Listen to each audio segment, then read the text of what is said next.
আমার নবী কান্দে। হযরত ওমর ডাক দিয়া কয়, নবী গো,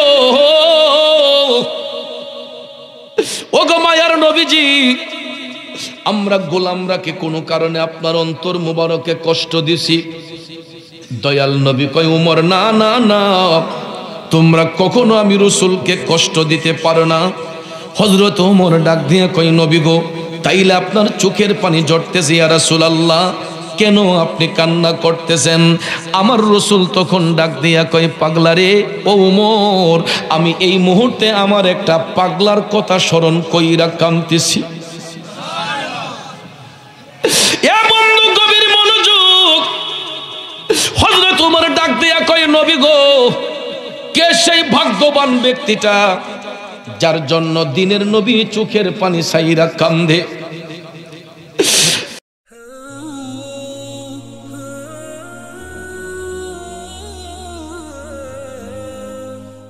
উহুদের ময়দানে মদিনার কামলিওয়ালা নবী, মায়ার নবী, দয়ার নবীর দন্ত মুবারক শাহাদাত বরণ করেছিল। কাশফুল কুলুবের মাধ্যমে এই সংবাদটা জানতে পেরেছিলেন করণ দেশের নির্জন এলাকা থেকে ওয়াইসাল কারণী। এখানে একটা জিনিস খেয়াল করবেন, তখন সময় তো ইন্টারনেট ছিল না, মোবাইল ছিল না, হোয়াটসঅ্যাপ ছিল না, মেসেঞ্জার ছিল না। একটু মনোযোগ দিয়ে কথাগুলো বোঝার চেষ্টা করবেন। তখনকার সময় তো মোবাইল ফোন ছিল না, হোয়াটসঅ্যাপ, মেসেঞ্জার, ইমো ছিল না, গুগল সফটওয়্যার ছিল না, নাকি ছিল? তখনকার সময় একটা সফটওয়্যার ছিল, ওই সফটওয়্যারটা আমার আপনার দেহের মধ্যে আছে, কিন্তু আমরা এই সফটওয়্যারটাকে পরিচর্যা করি না। কারণ হোয়াটসঅ্যাপ, ইমো, মেসেঞ্জার, গুগল সফটওয়্যারের আবিষ্কার করার আগেও আমার আল্লাহ এমন একটা সফটওয়্যার সৃষ্টি করেছেন, এটা ফিটিং করে দিয়েছেন প্রত্যেকটা মানুষের বাম স্তনের 2 আঙ্গুল নিচে। এটাকে বলা হয় লাতিফায়ে কালব। কি বলা হয়? লাতিফায়ে কালব।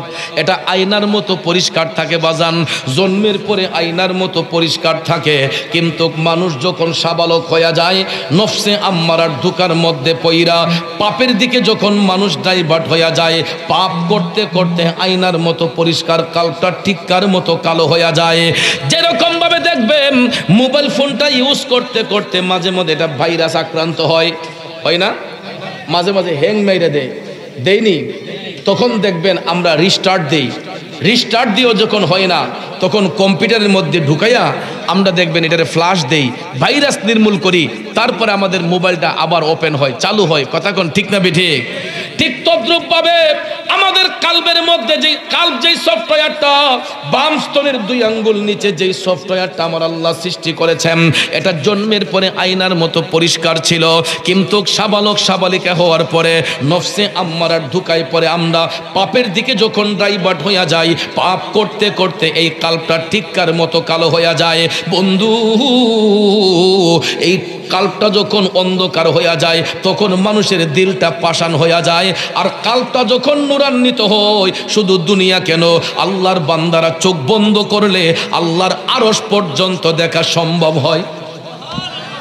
আরো আস্তে কোন, আল্লাহর আরশ পর্যন্ত দেখা সম্ভব হয়। ওয়াইসাল কারণী আমার নবীর প্রেমে পাগল হইয়া তিনি উহুদ প্রান্তরে নবীজির দন্ত মুবারক শহীদ হলো।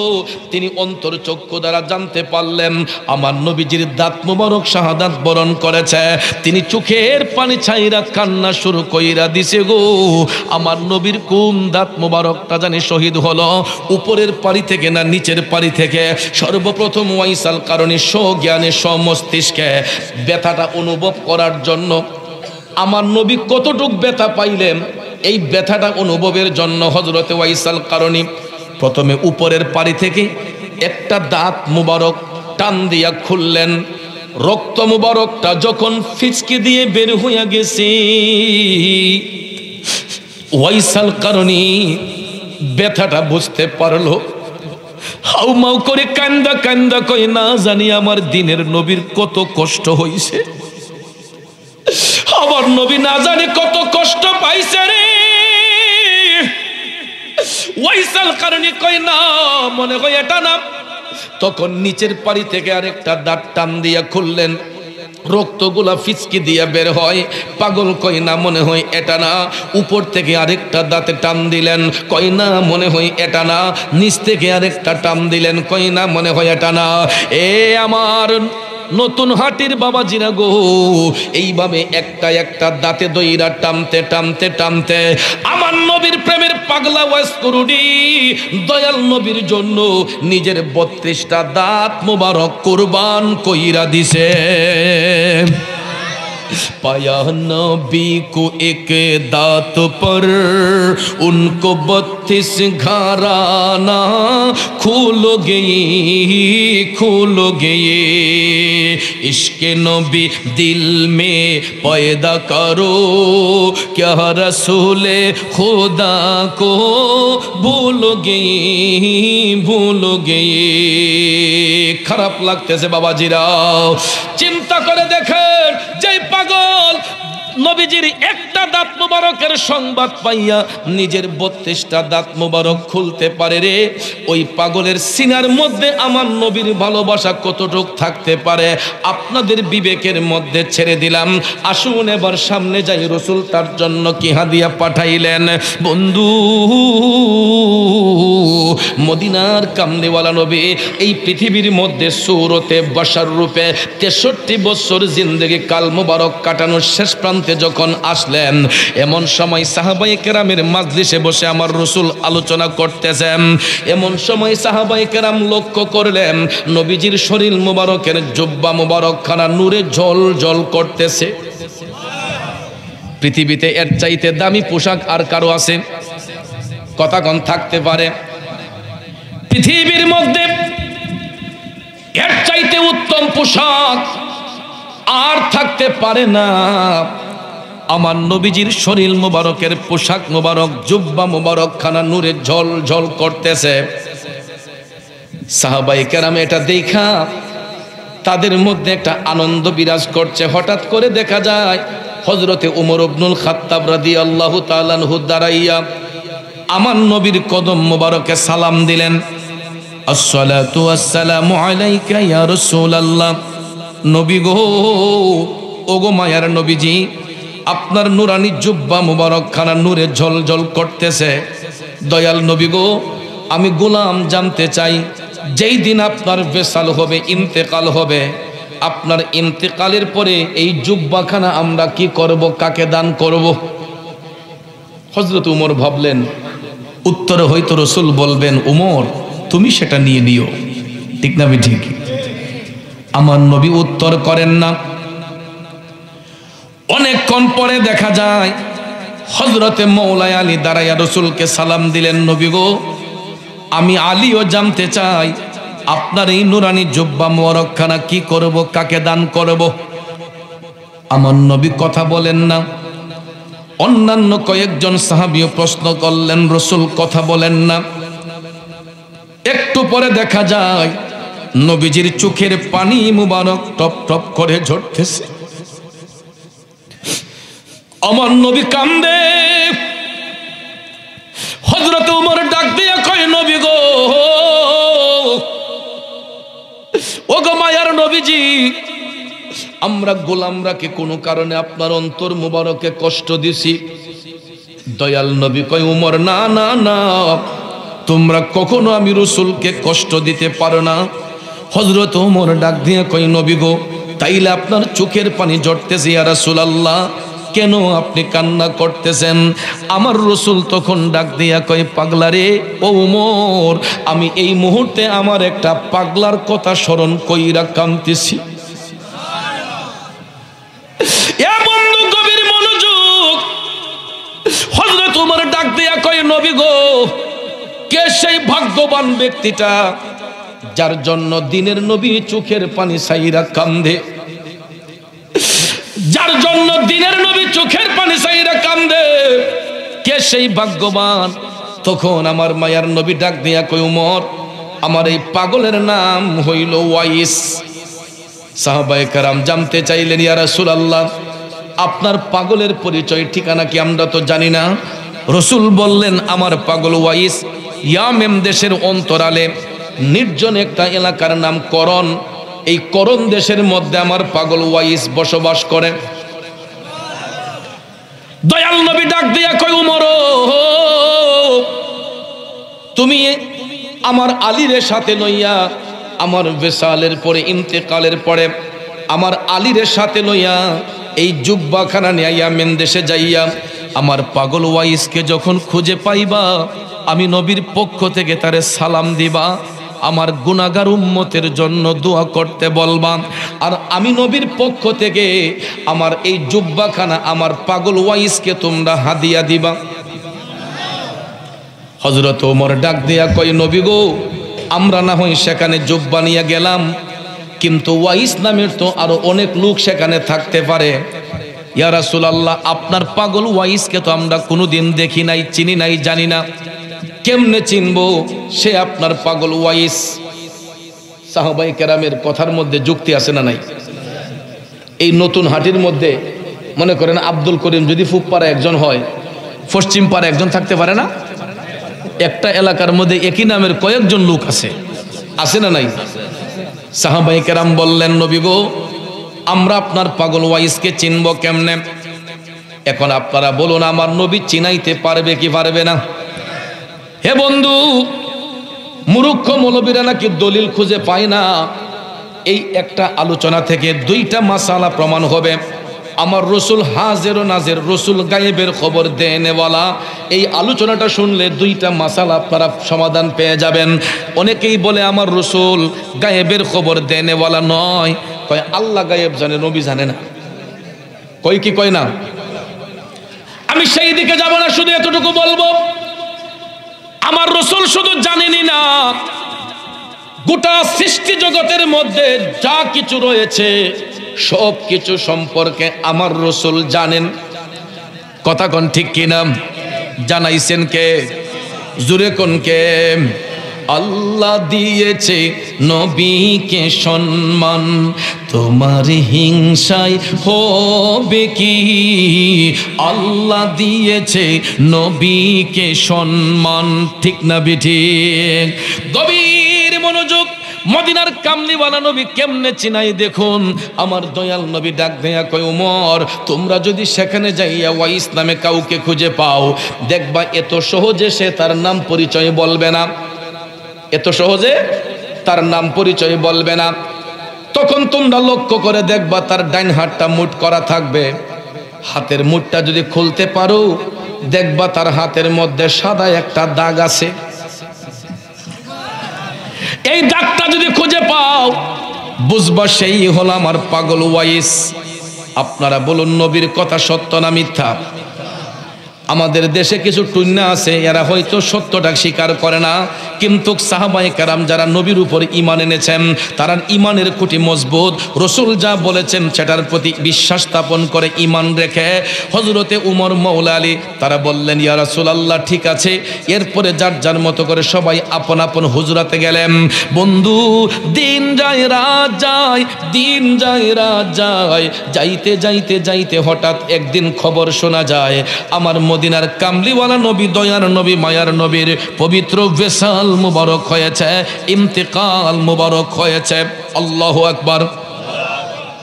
এখন আপনারা বলুন, রসুল মরা না জিন্দা?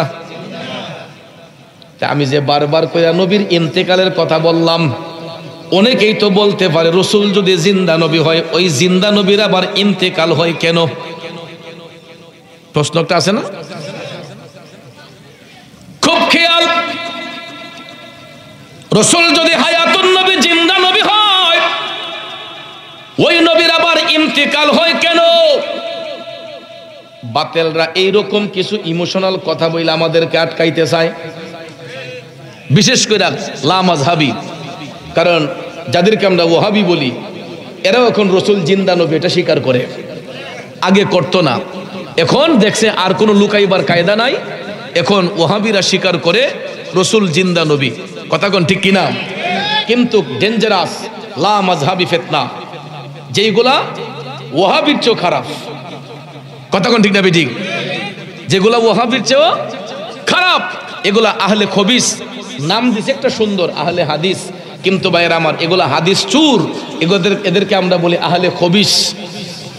এগুলো খবিস পরিবার। এটা হলো বাংলা মৌলবী চিনেন? এরা আরবি ইবারত পড়তে জানে না, কোনো বিষয়ে ব্যাখ্যা বিশ্লেষণ জানে না। এরা বাংলা তর্জমাগুলা পড়ে পড়ে এক একজন বাংলা মুফতি হয়ে গেছে। এই জন্য ওই সমস্ত দাজ্জালদের কথা শুনে, এগুলা ইহুদি খ্রিস্টানদের এজেন্ডা, আপনারা এদের কথা শুনি না কখনো বিশ্বাস করবেন না, এদের কথার মধ্যে কখনো বিশ্বাস করবেন না, কারণ এগুলা ঈমান সুর। রাগ করছে? কারণ আমি জানি এই এলাকাটা নবী প্রেমিক অলি প্রেমিকের এলাকা, কিন্তু একটা কথা মনে রাখেন, মুরব্বীর একটা কথাই বলে যে মক্কাও গাদা আছে, যেখানে আশিক রাসূল সেখানে দুশমনের রাসূল। নবীর প্রেমিক যেখানে থাকবে বেয়াদব সেখানে থাকবে, আর না হলো তো ইমানদারের গুণটা যাচাই হবে না। কথা কোন ঠিক না ঠিক? একটু মনোযোগ বাবাজির আমার।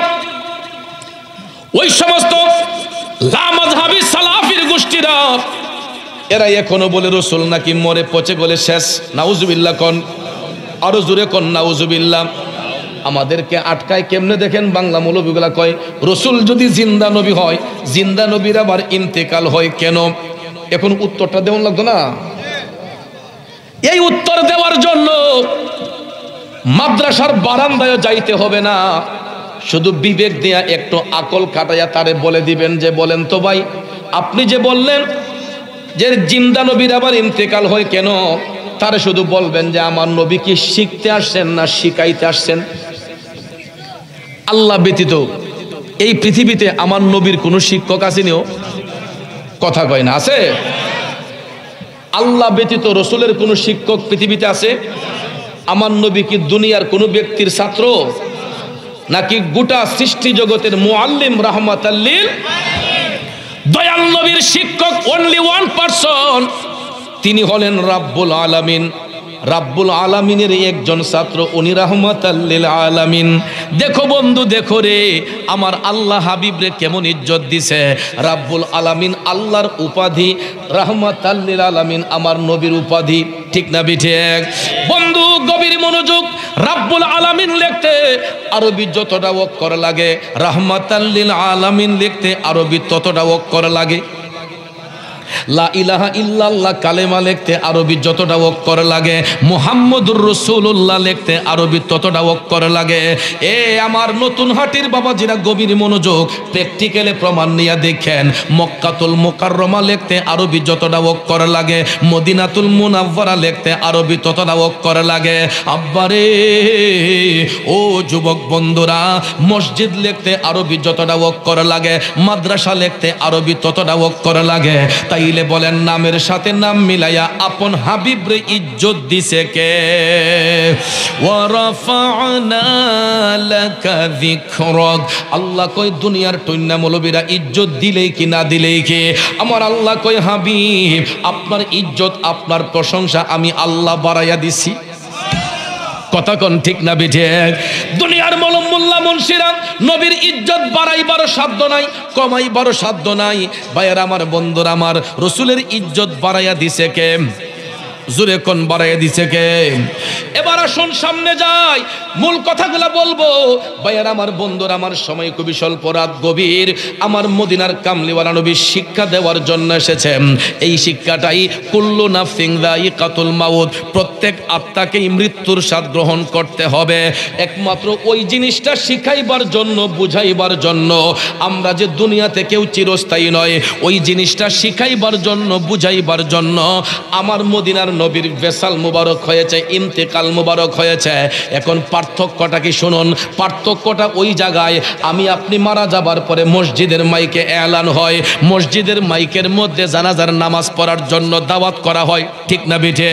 তখন দেখবেন জানাজার ইমামতি করার জন্য একজন ইমাম সাহেব নামাজের মুসল্লার মধ্যে দাঁড়ায়, ইমামতির মুসল্লার মধ্যে দাঁড়ায়, মুক্তাদিরা পিছনে থাকে। তারপরে 4 তাকবীরে জানাজার নামাজ। মুর্দা পুরুষ হলে ফরজে কেফায়া, মুর্দা পুরুষ ইমামের সহিত ইক্তেদা করলাম। মহিলা হলে 4 তাকবীরে জানাজার নামাজ, ফরজে কেফায়া, মুর্দা মহিলা, ইমামের সহিত ইক্তেদা করলাম। আল্লাহু আকবার। ঠিক না ঠিক? এখন আমার প্রশ্ন হলো, রসুল যদি মরা নবী হইতেন, আমার নবীরও তো জানাজা হওয়ার কথা ছিল। কি তো?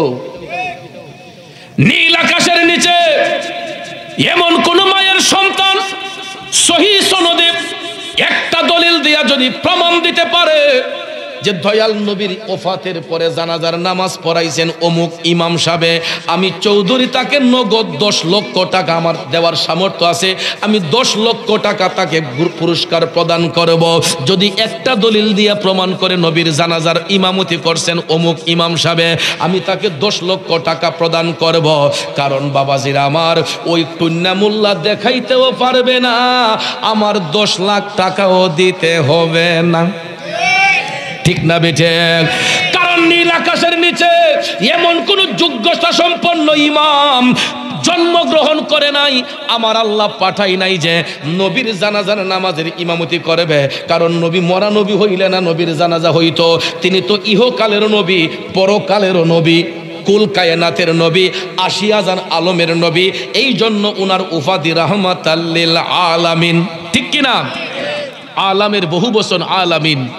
আলাম দ্বারা একটা জগৎকে বোঝানো হয়, আর আলামিন দ্বারা কুল কায়নাতকে বোঝানো হয়। এই জন্য আমার আল্লাহর উপাধি রাব্বুল আলামিন, গোটা জাহানের পালন কর্তা।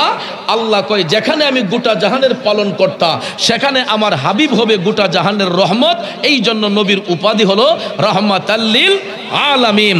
আল্লাহর বেলায় যেমন বহু বচন, নবীর বেলায়ও বহু বচন। কথা কোন ঠিক কিনা? তাইলে ভাইয়ার আমার, বন্ধুর আমার, আপনারা বলুন আমার নবী হায়াতুন নবী, জিন্দা নবী, এতে কোনো সন্দেহ আসেনি? আরেকটা দলিল নিয়ে যান, আল আম্বিয়া ও আহিয়াউন, শুধু আমাদের নবী নয়, সমস্ত নবীগণ জিন্দা। ফি কুবুরিহিম, আপন আপন রওজা শরীফের মধ্যে ইউসাল্লুহু,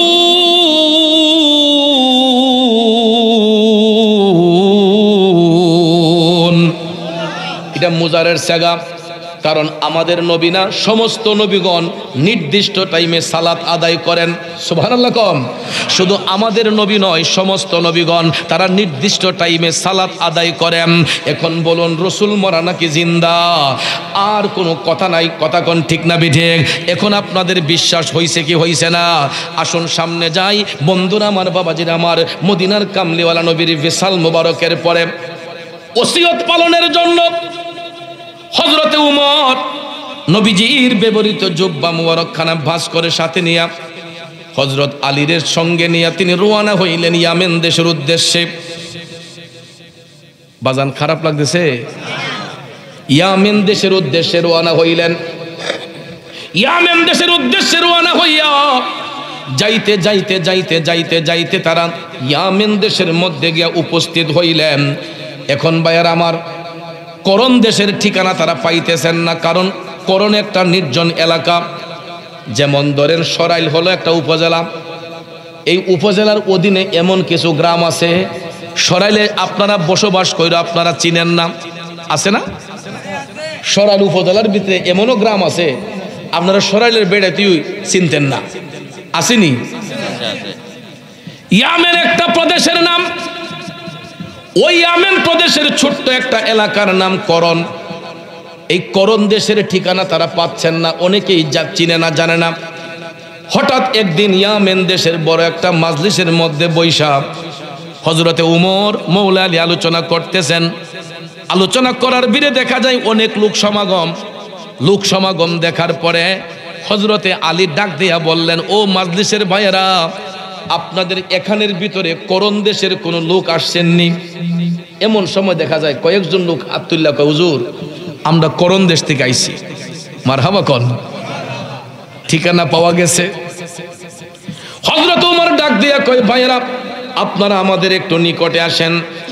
এরা যখন নিকটে আসলো, হযরতে উমর ডাক দিয়া কয়, ও করণ দেশের ভাইয়েরা, আপনাদেরকে ডাকছি একটা কারণে, বলুন তো আপনাদের করণ দেশের মধ্যে ওয়াইস নামে কোনো লোক বাস করেনি? এরা বেড়াতে ঠুট মুখ শুকাইয়া কয়, না হুজুর, এই নামের তো কোনো লোক আমাদের সমাজে বাস করে না। হযরত উমর বললেন, আচ্ছা বলুন তো এই নামের কাউকে আপনাদের এলাকার মধ্যে চিনেননি?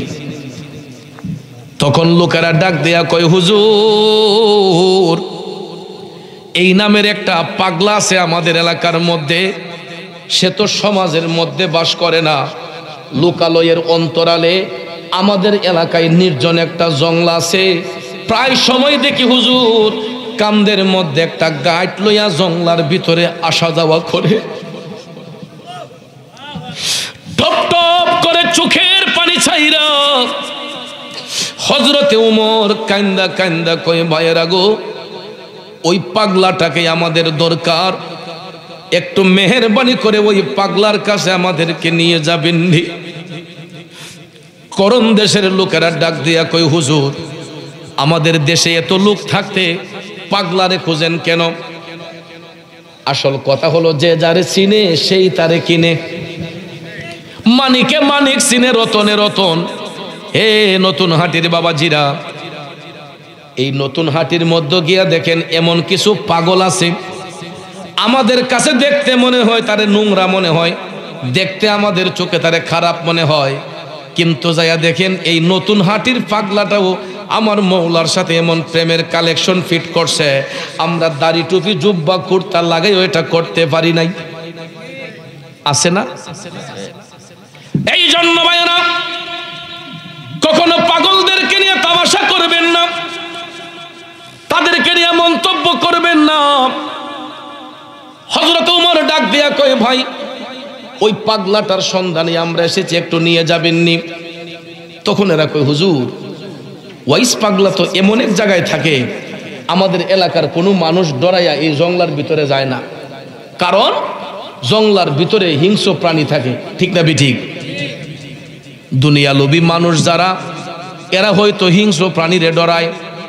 আল্লাহর প্রেমের পাগল যারা, জঙ্গলার হিংস্র প্রাণী তাদেরকে ডরায়। কথা কোন ঠিক না বিঠিক? আমার নতুন হাটের বাবাজিরা, হযরত ওমর ডাক দিয়া কয়, ভাই, ও করম দেশের ভাইয়েরা, একটু পাগলার কাছে আমাদেরকে নিয়ে যাবেননি? এরা কয়, হুজুর, আমরা নিয়ে যেতে পারবো, কিন্তু জঙ্গলার ভিতরে ঢুকতে পারবো না। হুজুর, জঙ্গলার ভিতরে আমাদের ভয় লাগে, এই জন্য আমাদের এলাকার কোনো মানুষ যায় না। এই কথা শুনে হযরত আলী বললেন, ঠিক আছে, শুধু আমাদেরকে জঙ্গলার কাছে একটু নিয়ে যাবেন, পাগলের সন্ধানটা বলে দিবেন। কই, ঠিক আছে, তাহলে রাত পোহা, সকালবেলা আমরা রওনা হব। আমরা কেন বাণিজ্য করতে এসেছি, সকালবেলা আমরা রওনা হব। তারা বললেন, ঠিক আছে। পরের দিন সত্যি সত্যি তারা রওনা হয়ে গেলেন ইয়ামেন দেশের থেকে করণ দেশের উদ্দেশ্যে। হযরত ওমর মওলা আলীকে সাথে নিয়ে তারা রওনা হইলেন। যাইতে যাইতে যাইতে যাইতে গো, তারা যখন করণ দেশের মধ্যে যাইয়া উপস্থিত হইলেন, জঙ্গলার পারে যখন গেলেন, লোকেরা কয়, হুজুর, আমরা আর ভিতরে যেতে পারবো না। কেন? কয়, হুজুর, বললাম না আমাদের এলাকার কোনো মানুষ যায় না। হযরত উমর বললেন, এখন গেলে পাগলারে পামুনি। তখন লোকেরা কয়, হুজুর, এই টাইমেই ওয়াইস পাগলা জঙ্গলার ভিতরে ঘোরাঘুরি করে, জঙ্গলার ভিতরে থাকে, এই টাইমে গেলেই পাবেন। তখন বললেন, ঠিক আছে, আপনাদেরকে ধন্যবাদ। এই বলে তাদেরকে পাঠাইলেন। পাঠাইয়া হযরত উমর মওলা আলীকে সাথে নিয়ে জঙ্গলার ভিতরে ঢুকলেন। ঢুকার পরে তাকাইয়া দেখে গো, কেবলামুখী হইয়া হযরত ওয়াইসাল কারণী নামাজের মাধ্যমে আমার আল্লাহ তাআলারে সিজদা করতেছে। আরো জোরে কন্না আল্লাহু আকবার। এই জন্য কবি বলছেন, নামাজ পড়ো রে গহীনে ডুবিয়া, নামাজ পড়ো, নামাজ পড়ো রে গহীনে ডুবিয়া, নামাজ পড়ো। ওরে পঞ্চয়াত্মা মুক্তা দিয়া জ্ঞানী মান সাজাইও রে, গহীনে ডুবিয়া নামাজ পড়ো, নামাজ পড়ো রে গহীনে ডুবিয়া, নামাজ পড়ো। ঠিক কিনা বলেন? ও বন্ধু, নামাজ শুধু পড়লেই হবে না, যদি নামাজটা নামাজের মতো না হয়। ঠিক না বেঠে? নামাজ পড়লাম সুদ খাইলাম, নামাজ পড়লাম ঘুষ খাইলাম, নামাজ পড়লাম বেবিচারি করলাম, নামাজ পড়লাম মার মনে কষ্ট দিলাম, নামাজ পড়লাম আরেকজনের ক্ষেতের লাল কাটটা নিজের ক্ষেতে ঢুকাইলাম, নামাজ পড়লাম মা বাবার মনে কষ্ট দিলাম। বলুন, ওই নামাজ দ্বারা কোনোদিন আল্লাহ পাওয়া যাইবনি? কথা কয় না। এই নামাজ দিয়ে আল্লাহ পাওয়া যাবে না যদি নামাজটা মুমিন সুরতে না হয়। নামাজ যদি মুমিন সুরতে না হয়, ওই নামাজ দিয়ে আল্লাহ পাওয়া যায় না। যদি নামাজটা কমিনি সুরতে হয় তাইলে বিলকুল আমার মৌলা পাওয়া যাবে না। নামাজ যদি মুমিনি সুরতে হয় তাইলেই আল্লাহ পাওয়া সম্ভব হয়। কারণ এই দেশের মধ্যে লোক দেখানো ইবাদত করছিল এজিদের গোষ্ঠীরা। কথা কোন ঠিক না বেঠিক? দেখবেন এখন পর্যন্ত এজিদের গোষ্ঠী যারা লোক দেখানো ইবাদতকারী যারা, এরা একটা চিহ্ন আছে, এরা কপালের মধ্যে দেখবেন কালা দাগ, একবারে হিয়ান থেকে একবারে ইয়ান পর্যন্ত। ঠিক না বেঠিক? ও তো নামাজি, আমরাও তো কম বেশ নামাজ পড়ি, না পড়ি যে সেটা না, অন্তত নফল বন্দেগী না করলো ফরজটা তো ছাড়ি না। এত সিজদা যে করতেছি বাবা, তা আমরা যে মোটামুটি আমার বয়স 40-এর উপর হইছে, তে সাবালক হওয়ার পর থেকে তো মাশাল্লাহ কম বেশ নামাজ এই পর্যন্ত ছাড়ছি বলে মনে হয় না। কচিতে যদি নামাজ কাজা হয় পরে চেষ্টা করি কাজা আদায় করার জন্য। এতগুলা সিজদা যে করি আব্বা, তো দেখা যায় কপালের মধ্যে কালা দাগ হয় না। হ্যাঁ, এরা দেখা যায় 1 মাস 40 দিন গেলেও দেখা যায় কপালের মাঝে 3টা টিউমার মধ্যে লাই। কথা কোন 3টা বেরি? কোনো সময় 3টা দেয়, আবার কোনো সময় এখান থেকে একবারে কপাল থেকে নাক পর্যন্ত আই পড়ে কালা বুম। কথা ঠিক না বেরি?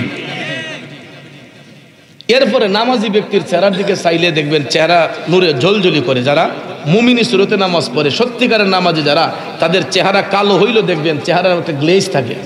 ঠিক না ঠিক? আর এই সমস্ত লোকদের চেহারার মধ্যে চাইলে যখন ডর ডর লাগে, না জানি একটা মাইরা দেয়। কথা কোন ঠিক না ঠিক? কেন যেন একটা ভয় ভয় লাগে। নামাজি লোক দেখলে ভয় লাগবে কেন? আমি দেখছি এই নামাজিরা কয়দিন আগেও দেখছি বাঁশের লাঠি লইয়া কেল্লা মেল্লা ফাটাইয়া গাড়ি ঘোড়া ভাঙ্গা 3-4টা মার্ডার বন্ধ করে লিছে। টঙ্গী শুনছেন না টেলিভিশনে? আর এটা কোন নামাজি রে? আমার সঙ্গে সঙ্গে মনে পড়ে গেল ওই কারবালার ময়দানে পবিত্র আশুরার দিনে হযরত ইমাম হুসাইনকে যখন কারবালার ময়দানে শোয়ানো হয়েছিল। আব্বাজিরা আমার, এমন সময় আসরের নামাজ, আসরের আজান হয়েছিল। ইমাম হুসাইন ডেকে বলেছিলেন, এ জালেমের দলেরা আমারে আসরের নামাজটা পড়ার সুযোগ দে। তখন এজিদের গোষ্ঠীরা বলছিল, না হুসাইন, তোমাকে কতল কইরা আমরা গিয়ে আসরের নামাজ পড়বো। নাউজুবিল্লাহ কোন। হেরাও নামাজি, হুসাইনও নামাজি, নামাজির মধ্যে পার্থক্য আসেনি। কারণ এদের নামাজি, ওই নামাজিগুলা ছিল এজিদকে খুশি করার জন্য নামাজি, আর ইমাম হুসাইনের নামাজটা ছিল আল্লাহকে সন্তুষ্ট করার জন্য নামাজি। ঠিক না ঠিক? পার্থক্য আসেনি। এই জন্য সহিহ তিরমিজিতে আল্লাহর হাবিব সাল্লাল্লাহু আলাইহি ওয়াসাল্লাম বলেছেন, লোক দেখানো ইবাদতকারীকে জাহান্নামের সবচাইতে নিকৃষ্ট জায়গার মধ্যে রাখা হয়। ওই জায়গাটার নাম হচ্ছে জুব্বুল হুজন। নাম কি? জুব্বুল হুজন। এটা কোন জায়গা জানেন? দুজকি মানুষের শরীরের পচা পুইসগুলা একটা নালা দিয়ে গিয়ে একটা জায়গার মধ্যে ডাম্পিং হয়। পৌরসভার নর্দমাগুলা দেখবেন ড্রেন দিয়ে গিয়ে এক জায়গার মধ্যে ডাম্পিং হয়। তো জুব্বুল হুজন হচ্ছে জাহান্নামের সবচাইতে নিকৃষ্ট জায়গা। দুজকি মানুষের শরীরের পচা পুইসগুলা এখানে গিয়ে ডাম্পিং হয়, আর ওই লোক দেখানো ইবাদতকারীকে জাহান্নামের সেই নিকৃষ্ট জায়গা জুব্বুল হুজনে নিয়া দুজকি মানুষের শরীরের পচা পুইসগুলা এদেরকে খাবার পণ্য দেওয়া হয়। নাউজুবিল্লাহ কি বলবেন না? তাইলে বলেন ইবাদত করব কার সন্তুষ্টির জন্য? আরো জোরে কোন কার সন্তুষ্টির জন্য? এ বন্ধুরা আমার, বাবাজিরা, ওয়াইসাল কারণে লুকালয়ের অন্তরালে গিয়া মানুষ যাতে তাকে ডিস্টার্ব না করে, মানুষ যাতে তার ইবাদতের মধ্যে ব্যাঘাত না ঘটায়, তিনি নির্জন জঙ্গলার মধ্যে যাইয়া আল্লাহকে সিজদা করতেন। জঙ্গলার বাঘ সিংহ তাকে দেখলে ভয় পাইত, কারণ যে মওলার প্রেমে ফানা হইয়া যায় দুনিয়ার কোনো অপশক্তি তাকে ধ্বংস করতে পারবে না। কথা কোন ঠিক না বেঠে? এই জন্য ভাইয়েরা, ওয়াইসাল কারণে তিনি নামাজের মধ্যে অবস্থান করছেন। নামাজ পড়া যখন সালাম ফিরালেন, এমন সময় পিছন থেকে হযরত ওমর তাকে লক্ষ্য করে সালাম দিলেন, আসসালামু আলাইকুম ওয়া রাহমাতুল্লাহি ওয়া বারাকাতুহু। ওয়াসকুরনি পাগলা কয় কি রে, এই পর্যন্ত তো কোনো মানুষ এই জঙ্গলের ভিতর ঢুকছে না, আমার মতো কোন পাগল আবার ঢুকলো, সালাম দিল। সাইরে মন্দা সাইয়া হঠাৎ করে পিছন ফিরে দেখে নূরান্বিত চেহারার অধিকারী দুইজন আল্লাহর মেহবুব বান্দা ওয়াইসাল কারণীকে সালাম প্রদান করেছে। সালাম যেহেতু দিয়েই দিছে, এখন উত্তর না দেয় কেমনে? ওয়াইসাল কারণী সালামের জবাব দিয়ে বললেন ওয়া আলাইকুমুস সালাম ওয়া রাহমাতুল্লাহি ওয়া বারাকাতুহু। উভয়ের মধ্যে যখন সালাম বিনিময় হয়ে গেল, এবার কুশল বিনিময় করার জন্য তারা হাইটা হাইটা ওয়াইস পাগলার কাছে গেলেন, যাইয়া বললেন হে আল্লাহর বান্দা, আমরা জানতে চাই তোমার নামটা কি? তখন ওয়াইসাল কারণী কয় আমি আল্লাহর একজন বান্দা। হযরত উমর হাইসা দিলেন, আরে পাগল, আমরা তো আল্লাহর বান্দা, বলো না তোমার নামটা কি? দ্বিতীয়বার কয় আমি এমন একজন নবীর উম্মত যিনি রাহমাতাল লিল। তারা জিগাইতেছে নাম, বেটা কয় আরেকটা। হযরত উমর ডাক দিয়া কয় ভাই, আমরা তো নবীর উম্মত, বলুন না নামটা কি? ওয়াইসাল কারণী তখন কথা বলে না। হঠাৎ করে হযরত আলী দেখলেন তার ডাইন হাতটা মুঠ করা। ওই যে আমার নবী বলছিলেন, কথায় কাজে মিলছেনি, কথা কোন মিলছেনি। সঙ্গে সঙ্গে ওয়াইসাল কারণীর হাতটা যখন খুললেন হযরত উমর, খোলার পরে দেখতেছেন সত্যি সত্যি তার হাতের মধ্যে আমার মদিনার কামলিওয়ালা নবী যেই চিহ্নের কথা বলেছিলেন, এই সাদা চিহ্নটা পাগল ওয়াসকরণীর হাতের মধ্যে দেখা যায়। আল্লাহু আকবার, ইয়া রাসূলুল্লাহ,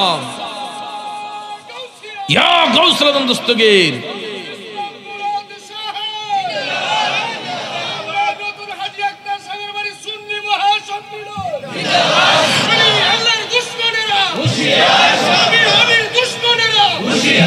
নবীর প্রেমের পাগল যিনি,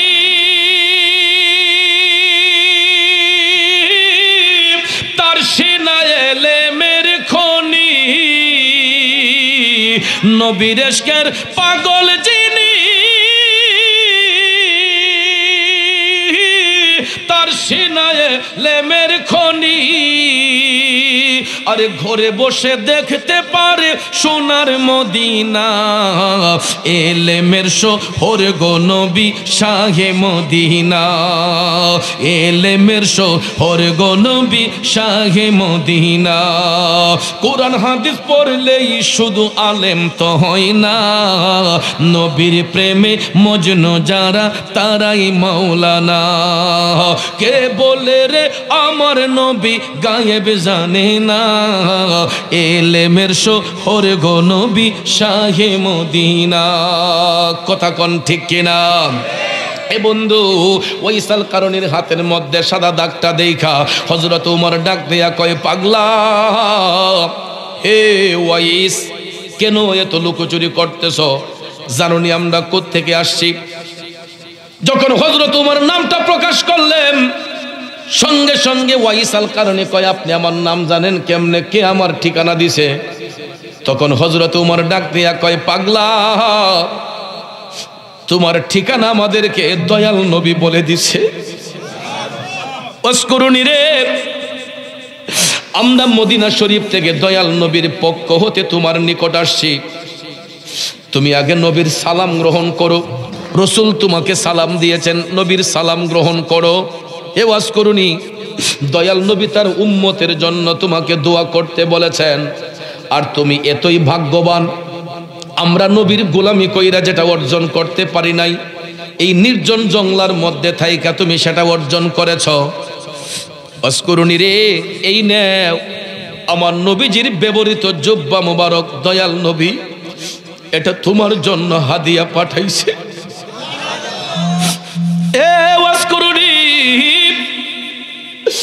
দয়াল নবী এই জুব্বা গায়ে দেওয়ার পরে আজও পর্যন্ত এই জুব্বা কারো গায়ে জড়ানো হয় নাই।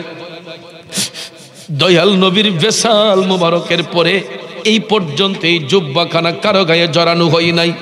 পাগলা, আমার নবী তোমার জন্য এটা বরাদ্দ করেছে, তুমি এটা গ্রহণ করো। আর যদি একটু গায়ে দিয়ে আমাদেরকে দেখাইতে আমরা শান্তি পাইতাম। নবীজির দেওয়া জুব্বা মুবারকে তোমারে পড়তে কেমন মানায়, একটু গায়ে দিয়া যদি দেখাইতা শান্তি পাইতাম।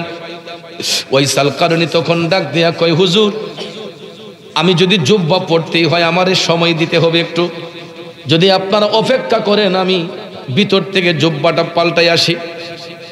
হযরত উমর ভাবলেন কাপড়টা পাল্টাইতে আর কয় মিনিট বা সময় লাগবে। একটা কাপড় চেঞ্জ করতে বড় জোর 2-4 মিনিট 5 মিনিট, এর চাইতে বেশি লাগার কথা নয়, ঠিক না বেঠিক? তারা বললেন ঠিক আছে আমরা অপেক্ষা করতেছি। তারা দিকে অপেক্ষা করতেছেন। ওয়াইসাল কারণী জুব্বা খানা নিয়ে জংলার ভিতরে ঢুকলেন। জংলার ভিতরে ঢুইকা গো আমার নবীর জুব্বা পাইয়া ওয়াইসাল কারণী টপ টপ করে চোখের পানি ছাইরা কান্দে। জংলার ভিতরে যাইয়া আমার মৌলারে সেজদা দিয়া ওয়াইসাল কারণী মৌলার দরবারে ডাকি আর কান্দে, মৌলাজি তোমার রহিম নামটি থাকিতে আমি পাপী ডুইবা যাইতাম নি, করিম রহিম নামটি তোমার আল্লাহ কাদের গুনি আমি পাপী ডুইবা যাইতাম নি। বাজানো ডাকার মতো ডাকলে মালিক কেমনে শুনে না? ওয়াইসাল কারণী সিজদায় পইরা ডাক দিয়া কয় আল্লাহ তোমার হাবিবের পক্ষ হতে আমি অদম পাগলের জন্য একখানা হাদিয়া আসছে জুব্বা। আল্লাহ তুমি যদি অনুমতি দাও তাইলে আমি এই জুব্বা খানা গায়ে জড়াইতে পারি। এই আরজি দিয়া ওয়াইসাল কারণী সিজদার মধ্যে পড়ে আছে। কিছুক্ষণ পরে গায়েব থেকে আওয়াজ আসলো, পাগলা হে ওয়াইস তোমাকে জুব্বা পরার অনুমতি প্রদান করা হইল, অনুমতি প্রদান করা হইল। এখন তো জুব্বা পড়তে আর অসুবিধা নাই, কিন্তু ওয়াইসাল কারণী অনুমতি পাইয়াও সিজদা উঠায় না। গায়েব থেকে আওয়াজ আসলো, কিরে পাগলা সিজদা উঠাস না কেন? ওয়াইসাল কারণী ইশকের সাগরে ডুব দিয়া মৌলার সাথে প্রেম খেলা খেলতেছে। কয় আল্লাহ এই জুব্বা আমি কোনোদিনও গায়ে দিমু না। ওরে প্রেম সেল মারিল কলি যায় ওয়াজ করুনি পাগলাই, প্রেম সেল মারিল কলি যায় সর্বঙ্গে বিষে দৌড়ে ঔষধে না কারি করে। আরে দেখলো কত ডাক্তার আর রোজায় ওয়াজ করুনি পাগলাই, প্রেম সেল মারিল কলি যায়। ও বন্ধুরে গায়েব থেকে আওয়াজ আসলো, কিরে পাগলা পড়বি না কেন? ওয়াইসাল কারণী কয় আল্লাহ গো আমি কেমনে এই জুব্বা গায়ের মধ্যে জড়াই? এই জুব্বা পাওয়ার জন্য তোমার হাবিবের কত আশেক প্রেমিকরা দেওয়ানা ছিল, তাদেরকে রাইখা তাদেরকে বাদ দিয়ে আমি একা কেমনে জুব্বাটা গায়ে দেই? তবে আল্লাহ জুব্বা যদি আমার পড়তেই হয় আমার একখানা আরজি রাখতে হয়। আমার মৌলা ডাক দিয়া কয় পাগলা রে কি আরজি তোর? ওয়াইসাল কারণী ডাক দিয়া কয় আল্লাহ ওই শর্তে আমি জুব্বা পড়তে পারবো যদি তুমি তোমার হাবিব নবী মুস্তাফার গুনাহগার উম্মতের গুনাহ মাফ করো। আরো জোরে কোন। আরে বন্ধু দেখো নবীর উম্মতকে পাগলা কত ভালোবাসে রে। একা জুব্বা গায়ে না দিয়া কয় আল্লাহ যদি তোমার হাবিব নবী মুস্তাফার উম্মতের গুনাহ মাফ করো তাইলে আমি পাগলা জুব্বা গায়ে দিতে পারি। আমার মৌলা বিষয়টা গুরুত্ব দিলেন। পাগলা তো আমার বন্ধুর উম্মতদেরকে ভালোবাসে, আমার বন্ধুকে ভালোবাসে।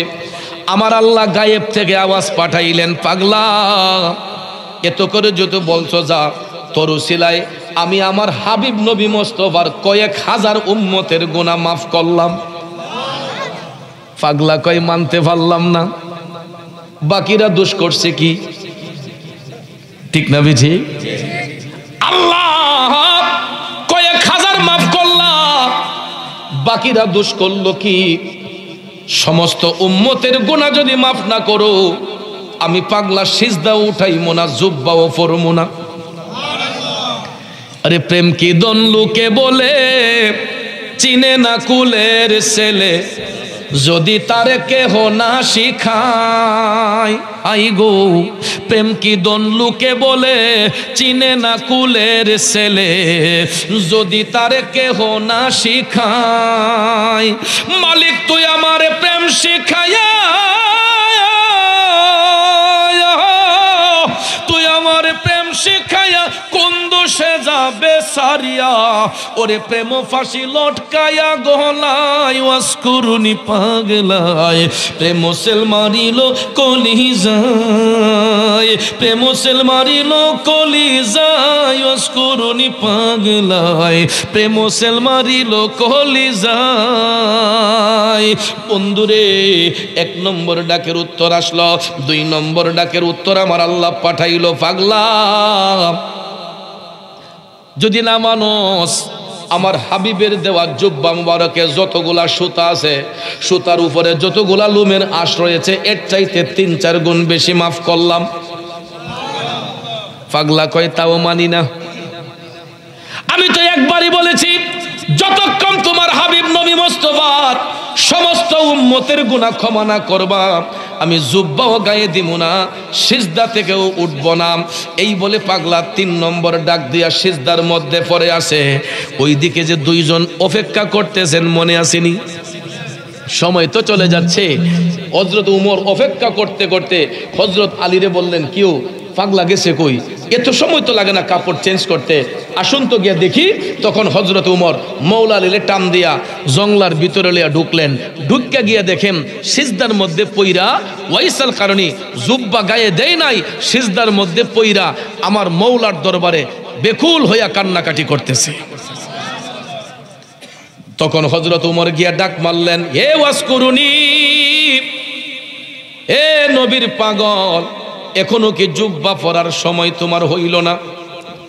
ভাইয়ের আমার, বন্ধুরা আমার, এই ডাকটা শোনার সাথে সাথে ওয়াইসাল কারণে সিজদা থেকে উইঠা চোখগুলা কানতে কানতে ফুলে গেছে। মওলা আলীর দিকে হযরত উমরের দিকে তাকায়া কয়, হুজুর এই মুহূর্তে আমারে ডাকটা দেওয়া উচিত হয় নাই। কেন?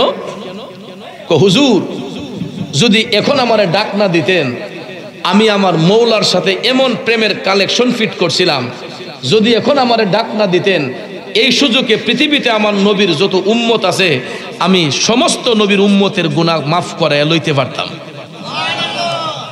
কিন্তু এটা কি সম্ভব? এটা কখনো সম্ভব নয়। কারণ এই ডাকের মধ্যে হাকিকত হলো, আল্লাহ যদি একসাথে সবাইরে মাফ কইরা দেয়, তাহলে আমার আল্লাহর 3টা সিফতি নাম বাদ হয়ে যাবে। একটা হলো রহমান, একটা হলো রাহিম, একটা হলো গাফফার। যেই 3টা নামের গুণে আল্লাহ বান্দাকে রহম করে, দয়া করে, ক্ষমা করে। কথা কোন ঠিক না ঠিক? কারণ পাপ না করলে রহিম নামের হয় না পরিচয় ভবে, পাপ না করলে রহিম নামের হয় না পরিচয়। আরে ভাই, বান্দা যদি গুনাহ নাই করে, আমার আল্লাহ মাফ করব কি দিয়া? গুনাহ যদি আমরা নাই করি, আল্লাহ মাফ করব কি দিয়া? এই জন্য আল্লাহর আদম সন্তানরা হাঁটতে গেলে গুনাহ হয়, চলতে গেলে গুনাহ হয়, কথার মধ্যে অনেক সময় গুনাহ হয়, আমাদের চোখের দ্বারা গুনাহ হয়, পায়ের দ্বারা গুনাহ হয়, হাতের দ্বারা গুনাহ হয়। এই জন্য দেখবেন এই গুনাহ থেকে বাঁচার জন্য বুজুর্গানে কেরাম, আল্লাহওয়ালা ব্যক্তি যারা হয়, আল্লাহওয়ালা ব্যক্তি যারা হয়, বুজুর্গ ব্যক্তি যারা হয়, এরা দেখবেন রাতের ঘুম হারাম করে দিয়া গোপন ইবাদত করার জন্য তাহাজ্জুদের সময় 2টা চোখের পানি ছাইরা আমার আল্লাহর দরবারে কামতে কামতে পেরেশান হইয়া যায়। এ যুবক আমার বাবাজিরা, আমার আল্লাহর কাছে সবচেয়ে বেশি পছন্দ হয় বান্দার 2টা চোখের পানি। এই জন্য আমার নবী মুস্তাফা বলেছেন, উম্মত তোমরা হাসবা কম, কানবা বেশি। তোমরা হাসবা কম, কানবা বেশি। কারণ বাজান, আমার রসুল কখনো অট্ট হাসি হাসেন নাই। আমার রসুল মৃদু হাসতেন, মাঝে মধ্যে আমার রসুল মুস্কি হাসতেন, মাঝে মধ্যে আমার রসুল মৃদু হাসতেন। কিন্তু হাউমাউ করে রসুল কখনো হাসতেন না, অট্ট হাসি আমার রসুল হাসতেন না। আমার নবী নিজের জন্য কান্নার কোনো প্রয়োজন ছিল না, কিন্তু নবীজি কেঁদেছেন, কাঁদতেছেন, এখনো কাঁদতেছেন, কিয়ামত পর্যন্ত কাঁদবেন, শুধু উম্মতি উম্মতি বলিয়া। কথা কোন ঠিক না বেঠিক? ভাইয়েরা আমার, এই জন্য রসুল আমাদেরকে শিক্ষা দিয়েছেন, উম্মত তোমরা হাসবা কম, কানবা বেশি।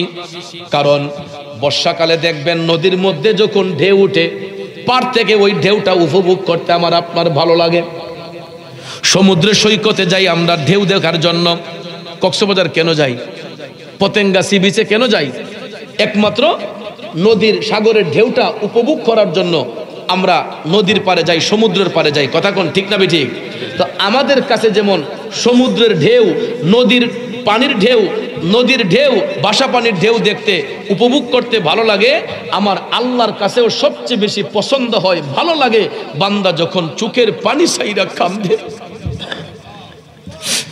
এই জন্য ভাইয়েরা আমার, বন্ধুরা আমার, আশেক কয়, প্রেমিক কয়, যত গুনাহ করছি মাবুদ জীবনে